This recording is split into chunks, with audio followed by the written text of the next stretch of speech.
Hey guys, welcome back to the channel, and in this video it's another episode of Rank the Tank, and we're on episode number 8, which is going to feature tier 9 mediums. And looking at the first one coming up, we are going to feature the Type 61, which we're ranking in 3rd place. And yeah, so we're here on Province. Apologies, it's a replay from the Xbox replay system because, you know, reasons. Yeah, we picked this one out anyway. You can see the equipment in the top right hand screen and also the perks I'm running. I'll put those up for each individual tank that we rank throughout the video. So yeah, the Type 61, why have I ranked it 3rd? Basically, look, aesthetically, I think it's close. Yeah, it's a lovely looking tank, don't get me wrong, but I find it out the free. I don't know. I think the worst part for this is that the cupola is absolutely huge. It honestly is one of the biggest cupolas I have ever seen on a tank. So yeah, it sticks out. It's quite prominent. You know, this tank doesn't really have any armor, which, to be honest, ranked up against the other two tanks. It's, you know, they're all the same basically, and none of them have got armor. But like I say, this cupola just sticks out like a tumour, and it's just easy to pen. You know, you've got good gun compression on the Type 61, but like I say, you just that cupola, it just sticks out. It's like a mole. So yeah, the cupola's obviously not a great feature, but so you know, tank does have some good features. Yeah, the gun is quite nice. You know, you've got 105mm rifle gun. Yeah, you got some really good shell velocity on the standard rounds, just under 1500 meters per second. You've also got just over 1100 on your heat rounds, which is quite tasty for heat anyway. So yeah, it does work out quite nicely. So it does have that good feature. Like I say, you've got 10 degrees of gun depression as well, so you can play ridge lines, but like I say, that cupola just lets it down massively. So on Province here, we've come over to the other side. We're playing the usual spot with Province. Is you know, you're sort of going to poke up on this ridge here, and I'm going to try and get shots into the side of tanks that are, you know, distracted by the tanks that are sort of in front of them, basically. You know, so that are just sort of below me, and also there's a medium sort of in sitting on F7. I'm not sure if he's still sort of on the lower ramp as you come up to the top here. I'm not sure, but anyway, we're going to try and just get shots in where we can while these tanks are distracted. We've got this mouse here, which we do actually manage to get a shot into. We put him on a one shot now. I'm surprised we haven't gone for the heat, but we've sort of put another, we'll try getting another shot in, but unfortunately we haven't finished him off. We're one tank ahead here, so it's you know, it's not looking too bad. You know, we've got a couple of tanks still on our spawn, so you know, the base is kind of covered. Not that I would see anybody trying to cap our base at this point. So one thing with Province that I have noticed is base captures are going to be quite difficult. I think I don't think there's going to be many ways that people are going to be able to cap successfully. And unless it's, you know, full of heavy tanks one side and a light on the other. So yeah, we sort of coming up. We see some shots on this tank on the left hand side of us. The tank destroyer that I think has just been taken out, medium tank should I say. We're now going to get some shots into the other medium tank that's crossing there. I mean, don't get me wrong, sort of going back to sort of the Type 61, I don't despise it. I don't actually think it's bad. It's just kind of it's just a bit mediocre, I think. Is there anything we could improve it? I mean, it did have some buffs not so long ago, but you know, I don't really think there's much more you can do to it. I think, let's say, it's just one of those tanks. You either love it or you kind of hate it. But overall, I just think it's quite meh. And yeah, like I say, I think that the biggest letdown is just that cupola. It kind of limits you from playing ridgelines properly. Not that there's much armor on the turret, but you know, can you just imagine sort of playing prop and sort of poking ridges, and the first thing the enemy sees is that great big weak spot that's sitting on top of your tank, and you're just going to get penned for it all the time. We get really lucky there. 2685 just comes, you know, out of nowhere. Luckily, just spams his shot and, you know, doesn't actually aim, so it doesn't hit us. So we get quite lucky on that. However, we did sort of rush a shot and end up bouncing off of him.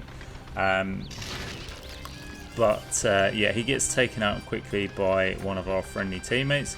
Gonna try and see if we can potentially get a shot on these tanks up ahead of us. We tried sneaking a shot into the E6, but we did miss. And yeah, like I say, I think this tank can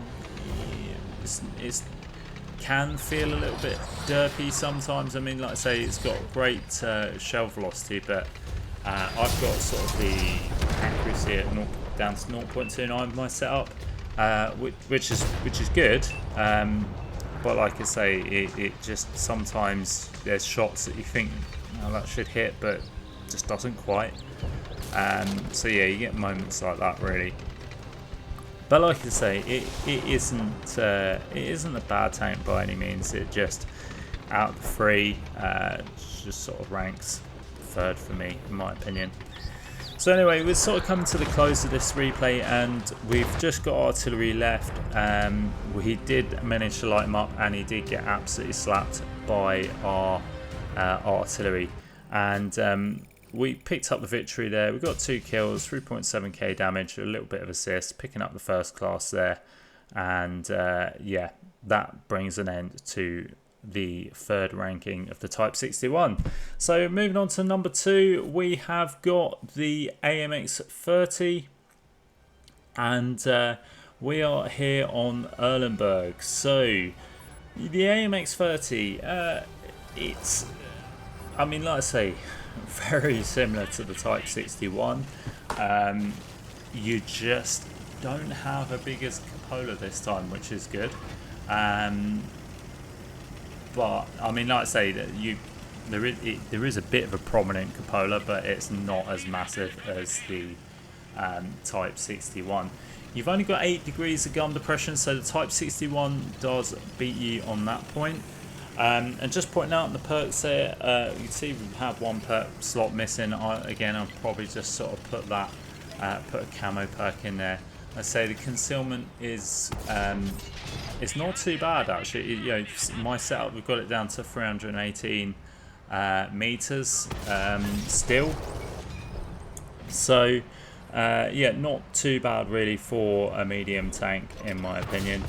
But yeah, so second replay, we are on Erlenberg here, and we are bottom tier, I think, or mid tier.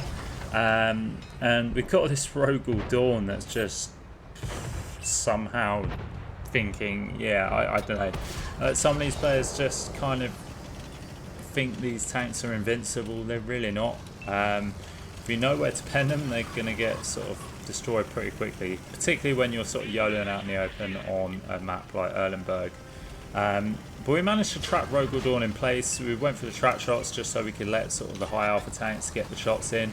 We can pick up track assist, and yeah, we take that track assist, thank you very much, not a problem. We've come up to the right hand side of the slope here, trying to see if we can potentially get shots in. Now I don't usually play this ridge very often, but I've decided to sort of give it a go just to sort of another angle, just potentially get shots on tanks that overpeak. Unfortunately, we missed the side turret of the T-54 there. Not sure whether it would have bounced or not. I was trying to aim it, pixel snipe it, but The T-54 is making it difficult for me to get the shot in.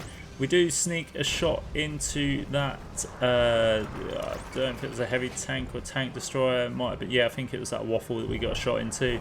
We wait and see if that waffle is going to pop up. It's giving us a very, very slim shot, but he just backs off. And we're going to sort of get a little bit higher on the ridge here, so just to try and see if we can potentially sneak a shot in. But now we're going to sort of make a move, and I think we're going to sort of try and get a position where we clear these two tanks out, because if we get rid of these tanks, then it stops them from spotting us up. However, we see the Hawk 12 on the move on the left hand side, and I was going to try and see if we could sneak a shot into that guy, but I didn't. Now I'm just going to sort of rush in, well, I was going to try and see if we get a shot on that tank destroyer, but he's now moved back. Now we just get a shot into the back of this pattern, and I'm going to go in and try and finish this guy off, and we can finish him off picking up our first kill of the game. And we got rid of him, which is a good decision, because it stops us, potentially getting lit up on the ridge. Now they don't have any spots on that side, and now I'm going to go back and try and help out, sort of defend the base. You see the bat chat is sort of pushed quite aggressively on this flank. I don't think that's really the right decision for him to be sort of playing that like that. Yeah, by all means, sort of get out close and get the spots, but when you're sort of pushing out into the open, you're just inviting side shots here. Some really poor aiming there. Unfortunately, we don't connect that shot. Should have led that shot, and yeah, that was just really bad on my part. But we lead the shot again. We do get the shot in. We're doing well not to get detected here, and we're, like I say, just keeping sat on this ridge, at safe distance, getting shots into that bat. He gets finished off by one of our friendly teammates. And we get another shot into the ISM here. I'm thinking about sort of pushing a bit further forwards. There's only 6 tanks left, so I want to try and move up so I can get some spots, and also get in a position where I can actually get some shots off and pick up a little bit more damage. So we're moving up with our tank destroyer here. Tank destroyer is sort of coming up to the right of me. Now I can see there's a Waffle E100 there. We need to be careful of that guy, because we don't want to get clipped out there. Again, trying to sneak a shot into the ISM. I don't know why, but this AAT has sort of blocked my shot, and then I end up taking a shot from the ISM, which is really frustrating. That's really annoying that's happened. Took damage unnecessarily because the AAT just wasn't really being aware. That was a massive faux pas on my part. I loaded HE thinking I could get some shots into the Waffle. The Waffle's unloaded his clip now, but unfortunately we took 2 of those shots, and now we're down to a 1 shot, and it's a real premature poke there that we didn't really need to make. Trying to sneak a shot into that Centauro there, but failing miserably. I want to try and take this Waffle out if possible, because that Waffle's on reload, but if he sort of pokes up, he's going to be a bit of a threat. But now we see this Ruthless, so I've just decided, what, I'm not spotted, so I'm just going to sort of stay here while I'm safe and get some shots into that Ruthless. I think the Waffle E100 has now been taken out, so I don't have to worry about that, and I can cross safely and start putting some punishing shots into this Ruthless. I know I'm a 1-hit, but I'm just going in because there's not much damage left. The Ruthless has moved forward, so we take our time to aim the shot just to make sure that it doesn't move forwards again and we pull the trigger unnecessarily. However, he backs up now, we get a shot into his fuel tank. Can we get the finishing shot? Can we pick up the kill? Our light tank is moving in, has tracked him, and yes we do. We managed to get the shot off for our 2nd kill of the game. It's only a medium tank and a tank, no, not a tank destroyer, medium tank and artillery left, so we kind of know where artillery is going to be.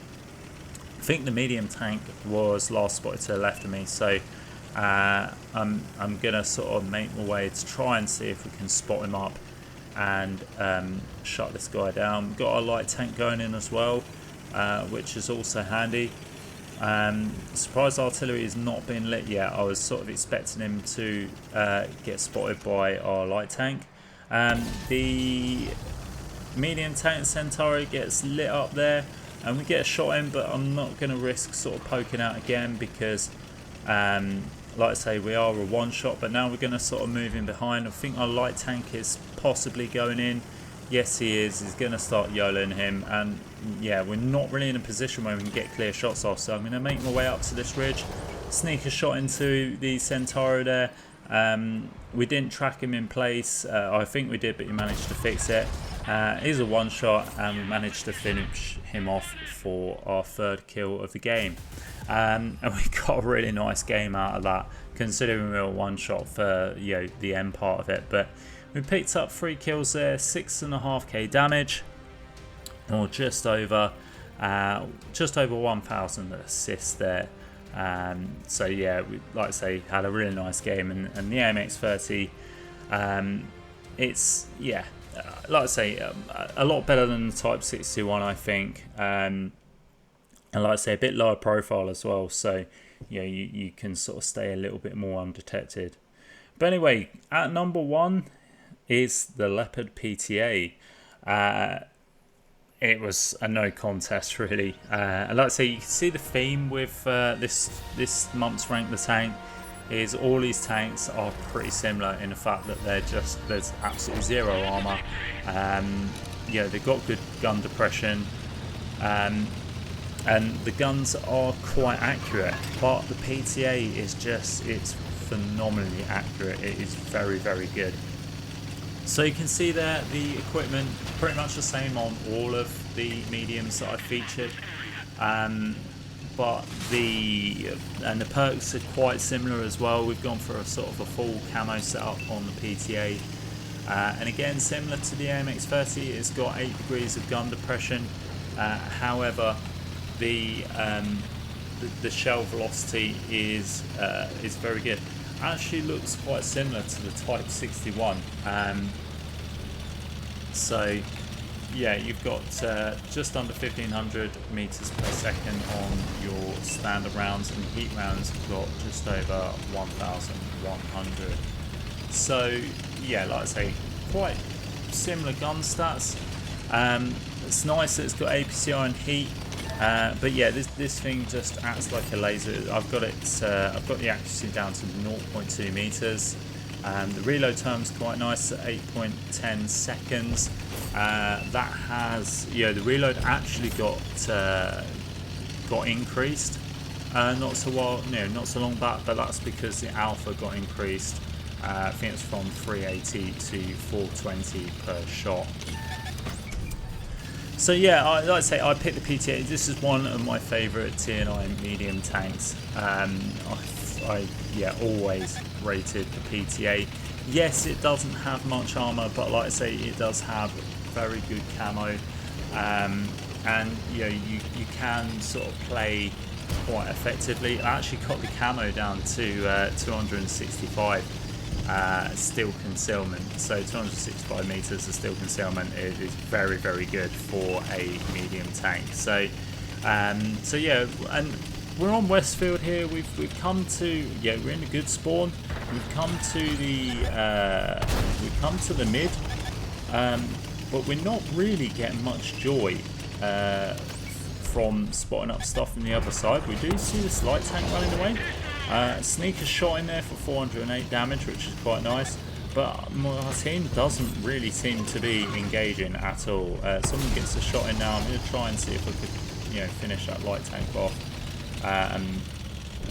but unfortunately we don't, and I think the light tank actually manages to get away. And this tank destroyer's up here, who's going to be getting all of the assists, so again, I'm not really reaping much from this game. However, looking at where the tanks are positioned and sort of figuring that there's not much being lit up here, I'm going to sort of make quite an aggressive advance to the left hand side. I'm kind of hoping that the tanks on K7, K8 will cover me. You see this waffle here, and I sneak a shot into that waffle E100. Now I'm going to get out. Now we're just seeing the light tank here, and I get the shot in, picking up the first kill of the game. Now I'm going to rush out there because I think I've just gained the attention of that Waffle 100. We've also gained the attention of this Leopard 1, who we do actually get a nice cheeky RBRT shot into. We also bounce a shot from him as well, so that's brilliant. We're just waiting for the Leopard to sort of, well, we waited too long. The Morat took him out, but yeah, we're trying to wait to get the shot in there. Luckily, the Morat took him out. We're picking up a good chunk of assists now. That Waffle E100 has decided to come off the hill. We were trying to sneak a shot into his turret there, but he just pulls back into cover. Now we sneak another shot in. We put him down to a one shot. I'm going to back off here. I'm trying to get into some cover.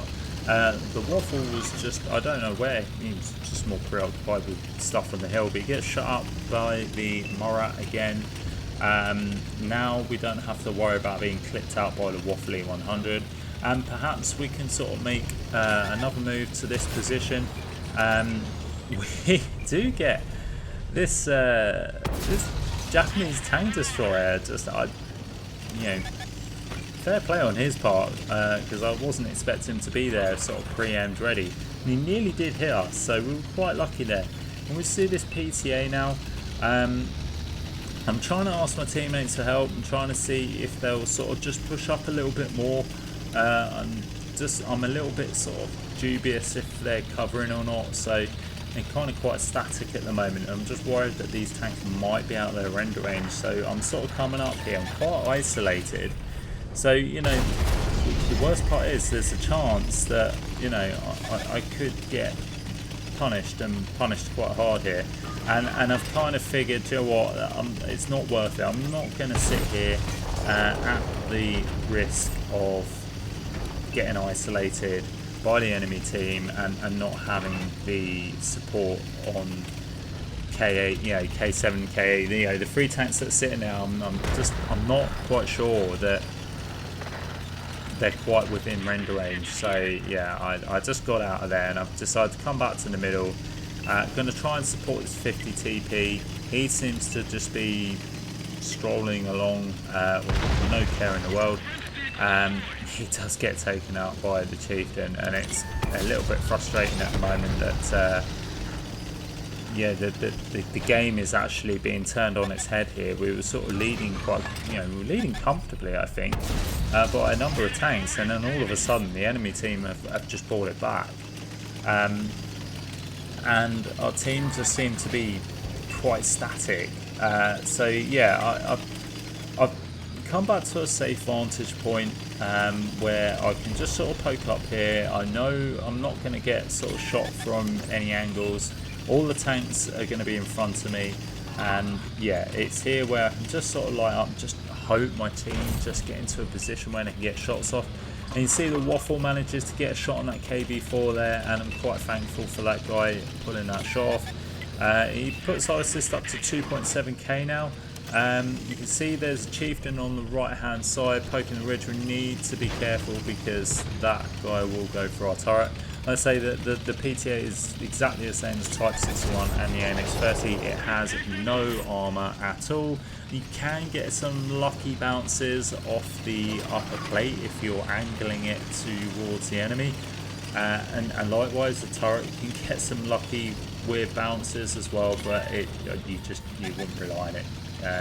This is exactly what I'm sort of wary of, and this is why I'm sort of ducking up and down on this ridge and not sort of hanging the turret out, because I don't want to get shot in the turret. If I hang the turret out, it's just going to get penetrated easily, especially by the chieftain. Chieftain will just go through that like butter. But most other tanks will anyway, so it's just not worth doing. Now I've decided to try and get another angle if possible, because I want to see if I can possibly get shots into this unskinned Stone Cold. I'm also getting the kick board. Now we do take a shot there off of something. I don't know if it's the unskinned Stone Cold or if it's something at the back. This is where my impatience gets the better of me, because I've just taken a shot needlessly for nothing there. And I'm also noticing our heavy tank is going round, but I've selfishly decided I'm not going to, I don't think I'm going to help that guy, but we bought back, we've got 3 tanks left now. So now I'm just sort of, I was going to sort of go to the right, but now I'm thinking actually, Joe, what, I'm just going to try and see if I can get shots on these tanks. This bar is now crossing to try and help his buddy. And yeah, we've got a shot in. However, we do take a shot off that chieftain, which is quite unfortunate. We see our heavy tanks possibly getting in a spot of bother with that medium tank, that unskinned Stone Cold. However, he does manage to take him out. He's in the objects 279E, so yeah, he had no problem dealing with that. Oh, I thought he took him out. He hadn't. Okay, so he hasn't taken out the unskinned Stone Cold. I'm not entirely sure what the hell's going on here, but yeah, we tried getting a shot into the unskinned Stone Cold, but unfortunately we didn't quite lead the shot, and he gets out and runs away, manages to escape. So yeah, do you know what, I'm not entirely sure what the hell is going on here, because there was a heavy tank there that got took out by that unskinned Stone Cold. However, another unskinned Stone Cold got took out by the Object 279E, and the Object 279E is now camped up in A0, so I have no idea. But anyway, we're now in a position where we are a one-shot to pretty much everything that is on the enemy team. We don't really have anybody sort of making any movement. To be fair, the only movement that is sort of happening is up on the hills there in C3, where we see one of our friendly medium tanks is potentially going in on this chieftain, and he's got the tank destroyer covering him, and I think at this point, this is where I've sort of noticed what is happening, and I've decided that I could potentially try and create another angle. So I think that's what I'm going for here. I'm going to cross the bridge. You can also see the medium tank has joined the chieftain up there, so this is even more critical now that we get up there to try and help our friendly medium tank. I think the Murat is coming as well, so now, you know, we're actually starting to sort of get some movement, and hopefully we can put this game to bed. But the chieftain has taken out the Centauro, which is not great. So that just leaves myself, the Murat, and also the tank destroyer that is sitting on A5. And now we're back to square one again, where we're sort of back in the middle position with no real kind of plan as to how we're going to sort of deal with this situation. I want that chieftain to get taken out, because that to me is the most dangerous tank. I'm not fussed about the bar. And you see the bar actually gets trapped there, and he backs up, and we managed to get some shots into him. Now if this Murat can just keep him lit for long enough, then we should be able to deal with him. The Murat actually does take out the unskinned Stone Cold, and the Murat is now running away, so I can only assume that he's got his shots off. The bar is going to poke up here. We get a shot into the bar, unfortunately low roll, but you know, the bar is still a one hit anyway, regardless of whether we rolled low or high. Chieftain pokes out, so we decide, you know what, we're going to get a shot into that guy. That is the most dangerous tank out of these two, and I was waiting for him to make that move so that we could shut him down, and then the Murat manages to take out the bar. So there we go, we end the replay there with a win, pick up the victory. We get top of the board with 3 kills, 4.5k damage. I think we get 2.7k assist. So yeah, a good result overall, and that is the PTA, which, like I say, we put top of the tree against the AMX30 and the Type 61. So yeah, that is those are my opinions, guys, on these tanks. So let me know what you guys think. I'm sure most of you probably own them. And say, let me know in the comments how you rank these tanks, and if you agree. If not, let me know how would you rank them. So anyway, guys, that is it for the video. I hope you enjoyed it. Please like and subscribe if you enjoyed the video, as it does help the channel. And as always, I'll see you next time.